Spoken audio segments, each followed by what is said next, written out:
इस एडवेंचरस कहानी की शुरुआत में हमें एक मैजिकल फॉरेस्ट दिखाया जाता है जहाँ पर कई सारे अलग अलग टाइप के जानवर रहा करते थे। ये जगह तो पूरी दुनिया से एकदम अलग होती है। उसी मैजिकल फॉरेस्ट के अंदर हमें एक परी दिखाई जाती है जिसका नाम मेलिफिसेंट था। मेलिफिसेंट के तो बड़े बड़े पंख के साथ साथ 2 सिंग भी मौजूद थे और उसने अपनी शुरुआत की जिंदगी इसी मैजिकल फॉरेस्ट में गुजारी है। यानी कि मेलिफिसेंट को इस पूरे जंगल के बाहर की दुनिया के बारे में बिल्कुल भी अंदाजा नहीं था। मेलिफिसेंट ने तो आज तक किसी इंसान को भी नहीं देखा होता है। उस फॉरेस्ट के अंदर तो अलग अलग टाइप के मैजिकल जीव पाए जाते थे जो आज तक इंसानों ने डिस्कवर ही नहीं किए होंगे। मेलिफिसेंट तो इसी मैजिकल फॉरेस्ट को अपना घर मानती थी। अब उसी फॉरेस्ट के अंदर गलती से एक स्टीफन नाम का लड़का अंदर घुस गया था। मेलिफिसेंट भी स्टीफन के सामने आकर थोड़ा सा चौंक जाती है। तभी स्टीफन ने बताया कि मैंने एक छोटे डायमंड को देखकर इस फॉरेस्ट के अंदर आ गया था। मेलिफिसेंट स्टीफन से वो डायमंड मांग लेती है और बताती है कि ये फॉरेस्ट तुम लोगों के लिए खतरनाक हो सकता है।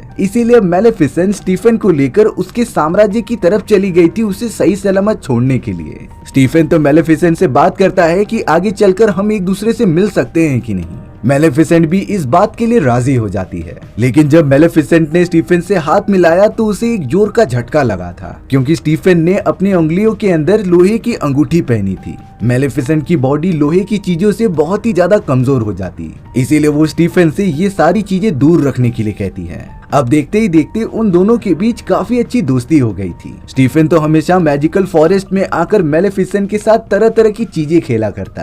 दोनों एक दूसरे की कंपनी को काफी ज्यादा एंजॉय भी करते हैं। समय बीतने के साथ साथ मेलिफिसेंट और स्टीफन एक दूसरे से प्यार भी करने लगे थे। लेकिन मेलिफिसेंट को तो इंसानों के बारे में बिल्कुल भी नहीं पता था, फिर भी वो आंख बंद करके स्टीफन पर भरोसा कर रही थी। अब यहाँ मेलिफिसेंट और स्टीफन को मिले हुए कई साल बीत जाते हैं। स्टीफन ने तो मेलिफिसेंट से वादा किया था कि वो उससे मिलने जरूर आएगा, लेकिन आज पूरे 5 साल बीत गए और स्टीफन आया ही नहीं। इस बात से मेलिफिसेंट बहुत ही ज्यादा नाराज हो रही थी, पर वो लगातार अपने मैजिकल फॉरेस्ट के अंदर स्टीफन का इंतजार करते ही रहती।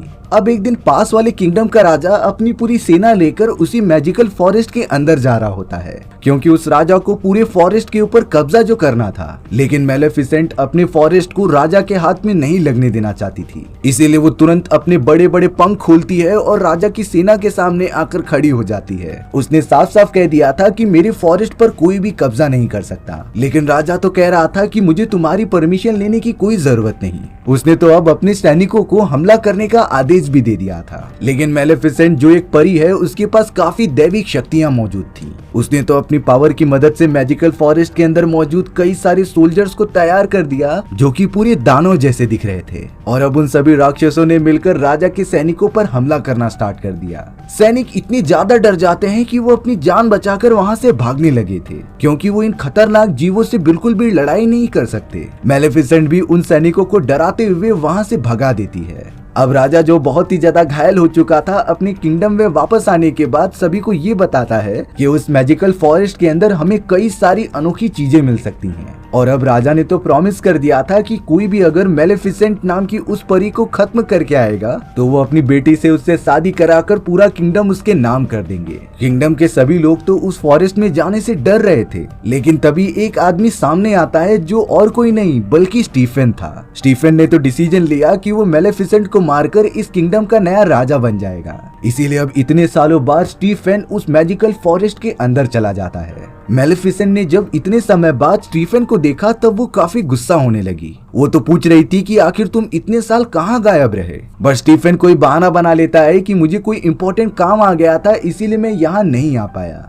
मेलिफिसेंट तो बहुत ही ज्यादा भूली थी, इसीलिए वो स्टीफन की बातों में आ जाती है और अब वो दोनों साथ मिलकर काफी अच्छे पल गुजारते हैं। पर स्टीफन के इरादे तो बहुत ही ज्यादा गंदे थे। उसने तुरंत ही मेलिफिसेंट को नशीली दवा पिला दी जिससे कि वो वहीं पर बेहोश हो जाती है और अब स्टीफन तो अपने हाथ में चाकू लेकर मेलिफिसेंट को जान से मारने जाता है, पर वो पता नहीं क्यों ऐसा नहीं कर पा रहा था। इसीलिए स्टीफन ने बेहोशी की हालत में मेलिफिसेंट के दोनों बड़े बड़े पंख ही काट दिए। सुबह होने पर जब मेलिफिसेंट को होश आता है तब उसे अपनी पीठ पे काफी ज्यादा दर्द हो रहा था। फिर बाद में पता चला कि उसके दोनों पंख कट चुके हैं और ये और किसी ने नहीं बल्कि स्टीफन ने किया होगा। मेलिफिसेंट बहुत ही ज्यादा रोने रोने लग जाती है। वहीं दूसरी तरफ स्टीफन अब किंगडम के अंदर मेलेफिसेंट के दोनों पंखों को लेके आकर राजा को सौंप देता है। राजा को लग रहा था कि स्टीफन ने मेलेफिसेंट को मार दिया, इसीलिए अब वादे के मुताबिक स्टीफन की शादी राजा की बेटी से हो जाती है और वो इस पूरे किंगडम का नया राजा बन चुका था। स्टीफन तो राजगद्दी पाने के लिए बहुत ही ज्यादा निर्दयी बन चुका था। अब मेलेफिसेंट अपने पंखों के जाने के कारण बहुत ही ज्यादा कमजोर हो चुकी थी। वो तो अब अपने मैजिकल फॉरेस्ट के अंदर ही चलते फिरते हुए अपनी जिंदगी गुजार रही थी।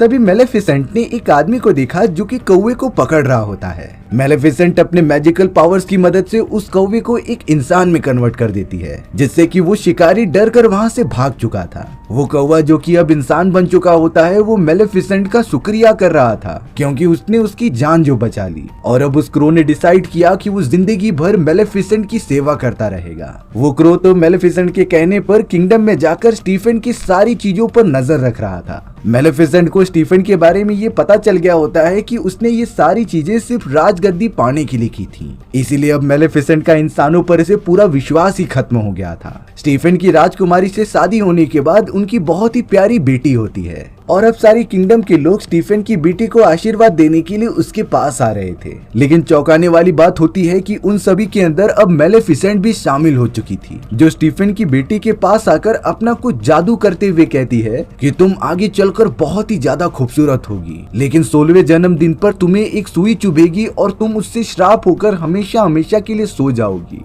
स्टीफन तो मेलेफिसेंट से भीख मांगने लगता है कि तुम मेरी दी गई सजा मेरी बेटी को मत दो। मेलेफिसेंट तो स्टीफन से बहुत ही ज्यादा नाराज थी, लेकिन वो कहीं न कहीं नर्म दिल वाली होती है, इसीलिए मेलेफिसेंट ने श्राप के अंदर एक और चीज ऐड कर दी कि जब तुम्हारी बेटी को 16वें जन्मदिन पर उसका सच्चा प्यार मिलेगा तो वो फिर से जाग उठेगी। ये श्राप देते हुए मेलेफिसेंट वहाँ से चली गई थी। अब यहाँ स्टीफन किसी भी तरीके से अपनी बेटी की जान बचाना चाहता था और फिर उसने अपनी 3 छोटी छोटी परियों को अपनी बेटी दे दी और कहा कि इसे 16वें जन्मदिन के बाद ही मेरे पास लेकर आना। स्टीफन तो इन सारी बातों से मेलेफिसेंट से बहुत ही ज्यादा गुस्सा होकर अपने सैनिकों की मदद से फॉरेस्ट पर हमला भी करता है, लेकिन मेलेफिसेंट की शक्तियों के सामने वो फॉरेस्ट के अंदर घुस ही नहीं पाते थे। वो 3 परियां तो स्टीफन की बेटी जिसका नाम अरोरा होता है उसकी जंगल के बीचों बीच देख रेख करने लग गई थी। वो तीनों परियां तो बहुत ही ज्यादा केयरलेस होती हैं और अरोरा पर ज्यादा ध्यान भी नहीं देती, लेकिन मेलेफिसेंट तो उस छोटी बच्ची यानी कि अरोरा पर हर वक्त नजर रखती थी। अरोरा तो काफी जल्दी बड़ी होती चली गई।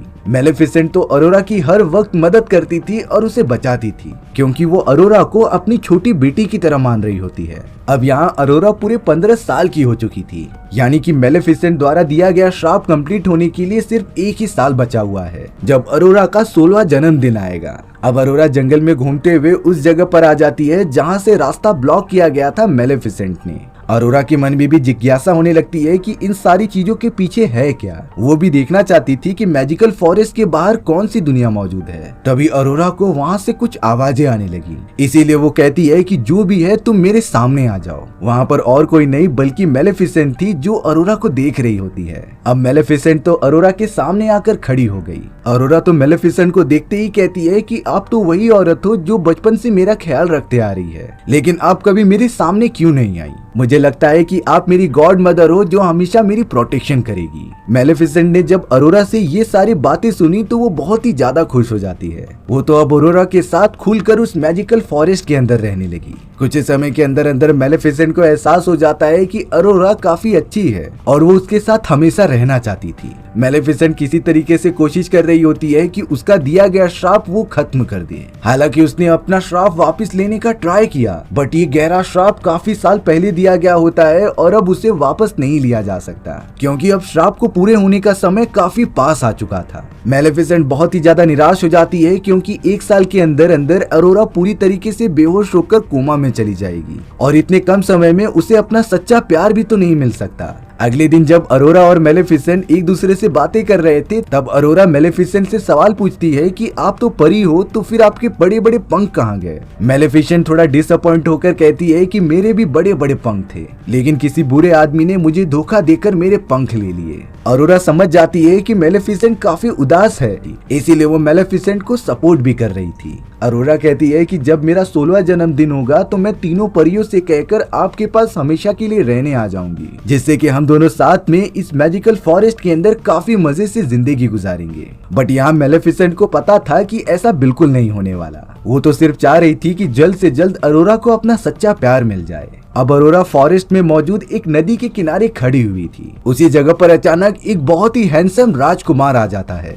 राजकुमार और अरोरा ने जैसे ही एक दूसरे को देखा तब वो दोनों काफी ज्यादा पसंद करने लगे थे। अरोरा तो राजकुमार से बातें करने लगी थी कि वो कहाँ रहता है और वो दोनों आगे कभी मिल सकते हैं कि नहीं। अब अरोरा अपने घर तीनों परियों के पास आ चुकी थी, जो उनसे कह रही होती है कि मैं अपने 16वें जन्मदिन के बाद मेलेफिसेंट के पास जाकर रहूंगी। उन तीनों परियों को लग रहा था कि शायद अरोरा को अब सारी बातें पता चल चुकी हैं, इसीलिए अब उन तीनों परियों ने भी सारी चीजें उगलना स्टार्ट कर दिया था। यहाँ अरोरा को पता चलता है कि उसके असली पेरेंट्स अभी भी जिंदा हैं और जिसे कि वो अपनी गॉड मदर समझ रही थी, दरअसल उसी ने ही एक खतरनाक श्राप दिया है। अरोरा बहुत ही ज्यादा दुखी होकर मेलेफिसेंट के सामने जाकर ये सारी चीजें पूछती है। तब जाकर मेलेफिसेंट ने सारी चीजें सच सच बता दी थी कि मैंने वो श्राप सिर्फ और सिर्फ तुम्हारे फादर की वजह से दिया था, लेकिन अब मैं तुमसे बहुत ही ज्यादा प्यार करने लगी हूँ और तुम्हारी केयर भी करती हूँ। लेकिन अरोरा का यहाँ पर मेलेफिसेंट से भरोसा टूट चुका था, इसीलिए वो तुरंत ही मैजिकल फॉरेस्ट से बाहर निकल के डायरेक्टली अपने फादर के किंगडम की तरफ चली गई थी। अरोरा इतने सालों बाद अपने फादर स्टीफन से मिलकर बहुत ही ज्यादा खुश होती है, लेकिन स्टीफन को तो समझ में नहीं आ रहा था कि आखिर अरोरा यहाँ पर कर क्या रही थी, क्योंकि उसने छोटी छोटी तीनों परियों को कहा होता है कि अरोरा को यहाँ पर 16वें जन्मदिन के बाद ही लेकर आना। और अब तो अरोरा के 16वें जन्मदिन होने में कुछ ही दिन बाकी थे, जिसके बाद मेलेफिसेंट द्वारा दिया गया वो श्राप भी सच हो जाएगा। इसीलिए अब राजा अपने सैनिकों से कहता है कि तुम अरोरा को एक ऐसे कमरे में बंद कर दो जहाँ से बाहर नहीं निकला जा सकता। बट स्टीफन को ये बात पता ही नहीं होती कि मेलेफिसेंट का दिया हुआ श्राप बहुत ही ज्यादा पावरफुल है। अब कुछ ही दिनों के अंदर अंदर अरोरा का 16वां जन्मदिन भी आ गया था। यहाँ से मेलेफिसेंट का वो खतरनाक श्राप चालू हो जाता है और वो अरोरा को कंट्रोल करने लगा था। अरोरा तो एकदम आउट ऑफ कंट्रोल होकर उस चेंबर से बाहर निकलती है और एक बहुत ही बड़े स्टोर रूम में आकर वहाँ रखी गई एक नुकीली पिन को हाथ लगा देती है। मेलेफिसेंट का वो खतरनाक श्राप यहाँ पर पूरा हो चुका था, जिससे कि अरोरा वहीं पर बेहोश हो गई और अब वो अपनी पूरी जिंदगी इसी तरीके से बेहोश रहेगी। स्टीफन जब अपनी इकलौती बेटी की हालत देखता है तो वो बहुत ही ज्यादा दुखी हो गया था। उसे समझ ही नहीं आता कि वो अरोरा को बचाने के लिए करे तो करे क्या। वहीं अब मेलेफिसेंट डायरेक्टली उस राजकुमार के पास पहुंच जाती है, क्योंकि उसे लग रहा था कि अरोरा और ये राजकुमार एक दूसरे से प्यार करते हैं और इन दोनों के पास आने पर मेलेफिसेंट द्वारा दिया गया वो श्राप भी खत्म हो सकता था। इसीलिए मेलेफिसेंट ने श्राप तोड़ने के लिए राजकुमार को अपने कंट्रोल में किया और उसे लेकर किंगडम की तरफ बढ़ने लगी। यहाँ स्टीफन की तीनों छोटी छोटी परियां उसे सुझाव दे रही थी कि आप एक बार अरोरा को गाल पर किस करके देखो, शायद हो सकता है कि अरोरा सबसे ज्यादा आपसे ही प्यार करती हो। लेकिन स्टीफन तो गुस्सा होकर कहता है कि ऐसा बिल्कुल भी नहीं हो सकता। मुझे कोई कैसे पसंद कर सकता है, क्योंकि मैंने मेलेफिसेंट और बाकी लोगों को धोखा दिया था। और अब स्टीफन तो बहुत ही ज्यादा निराश होकर खुद को कमरे में बंद कर लेता है। यहाँ मेलेफिसेंट राजकुमार को लेकर कमरे में पहुंच चुकी थी जहाँ अरोरा को रखा गया था, पर उस राजकुमार की किस करने के बावजूद भी अरोरा उठती नहीं, जिससे कि मेलेफिसेंट को समझ में आ जाता है कि शायद राजकुमार अरोरा का सच्चा प्यार नहीं है और अब अरोरा को कोई भी नहीं उठा सकता था। मेलेफिसेंट तो अरोरा के पास जाकर दुखी होकर रोने लग जाती है, क्योंकि अब चाहे कुछ भी हो जाए शायद अरोरा कभी उठेगी नहीं। मेलेफिसेंट अरोरा के माथे पर किस करके वहाँ से जाने लगती है, तभी अचानक पीछे से मेलेफिसेंट को कोई आवाज दे रहा था। दरअसल ये और कोई नहीं बल्कि अरोरा थी, जो अब जग चुकी होती है। यानी कि अरोरा का सच्चा प्यार मेलेफिसेंट थी। उसने दिल से मेलेफिसेंट के साथ दोस्ती की होती है और उससे प्यार किया होता है, इसीलिए मेलेफिसेंट के किस करने पर उसका ही दिया हुआ श्राप टूट गया। अरोरा तो अब मेलेफिसेंट से कह रही थी कि चाहे कुछ भी हो जाए मैं अब आपके साथ ही रहूंगी। दोनों अब कमरे से बाहर निकलकर दूर जाने लगते हैं। तभी स्टीफन के सारे सैनिकों ने मेलेफिसेंट के ऊपर जाल फेंक दिया था। ये जाल लोहे का होता है, इसीलिए मेलेफिसेंट को काफी जलन महसूस हो रही थी। सैनिक तो उसे पकड़ने की कोशिश कर रहे थे, इसीलिए मेलेफिसेंट ने पावर्स की मदद से अपने कौवे को एक ड्रैगन में कन्वर्ट कर दिया होता है। वो ड्रैगन तो अपने मुंह से आग निकालकर चारों तरफ तबाही मचा रहा था। मेलेफिसेंट भी अब किसी भी तरीके से उस जाल से आजाद हो जाती है, और अब उसके सामने स्टीफन आ चुका था, जिसने की अपनी पूरी बॉडी पर लोहे के धातु पहने हुए होते हैं। स्टीफन को साफ साफ पता होता है कि मेलेफिसेंट जैसी परियां लोहे से बहुत ही ज्यादा डरती थी, इसीलिए वो अब मेलेफिसेंट को जान से मारने की कोशिश करने लगा। यहाँ अरोरा जो एक कमरे में मौजूद होती है, उसे एक चैम्बर के अंदर मेलेफिसेंट की वो दोनों बड़े बड़े पंख दिखाई दे रहे थे। वो पंख तो एकदम एक्टिवेट हो गए थे, जैसे कि उन्हें पता चल गया हो कि उनका मालिक आ चुका है। इसीलिए अब अरोरा ने उनके चैम्बर को तोड़ दिया, जिससे कि वो दोनों पंख डायरेक्टली उड़ते हुए मेलेफिसेंट की बॉडी पर जाकर लग जाते हैं। और अब जाकर मेलेफिसेंट को अपने दोनों पंख मिल गए थे और उसकी सारी शक्तियां भी वापस आ चुकी थी। मेलेफिसेंट वहां मौजूद सारे के सारे सैनिकों को खत्म करके स्टीफन को अपने साथ पकड़कर उड़ने लगती है। लेकिन अब स्टीफन ने तो एक रस्सी की मदद से मेलेफिसेंट को पकड़ कर रखा था। वो लगातार ऊपर चढ़ते हुए अब मेलेफिसेंट के पंखों को भी जकड़ लेता है। लेकिन इस बार मेलेफिसेंट स्टीफन से बिल्कुल भी चकमा नहीं खाने वाली थी। वो तो तुरंत ही नीचे गिरने से पहले अपने दोनों पंखों को खोल लेती है, जिससे कि स्टीफन आउट ऑफ कंट्रोल होकर उतनी ऊंचाई से नीचे गिरने लगा था। आखिरकार स्टीफन की इतनी ऊंचाई से गिरने की वजह से मौत हो चुकी थी। मेलेफिसेंट भी उसकी डेड बॉडी के सामने आकर सोच रही होती है कि तुमने जैसा किया उसी तरीके से तुम्हें रिटर्न मिला। मेलेफिसेंट ने तो अपने मैजिकल फॉरेस्ट के चारों तरफ बनाए गए बाउंड्रीज को हटा दिया था और अब सब कुछ ठीक होने के बाद मैजिकल फॉरेस्ट वापस से खिल उठा। मेलेफिसेंट ने तो बड़े सम्मान पूर्वक अरोरा को इस पूरी जगह की नई राजकुमारी बना दी थी, जिसके बाद मैजिकल फॉरेस्ट का हर एक जीव बहुत ही ज्यादा खुश रहने लगा। सारी की सारी चीजें पहले से काफी ज्यादा अच्छी हो जाती हैं और हमारी कहानी भी यहीं पर खत्म हो चुकी थी। सो व्यूअर्स, आपको ये स्टोरी कैसी लगी कमेंट सेक्शन में बताना भूलना मत। और अगर आपको मेरा एक्सप्लेनेशन 1% भी अच्छा लगा होगा ना, तो वीडियो को लाइक एंड चैनल को सब्सक्राइब जरूर कर देना। मिलते हैं इसी तरीके की मजेदार वीडियोस में, तब तक के लिए बाय बाय।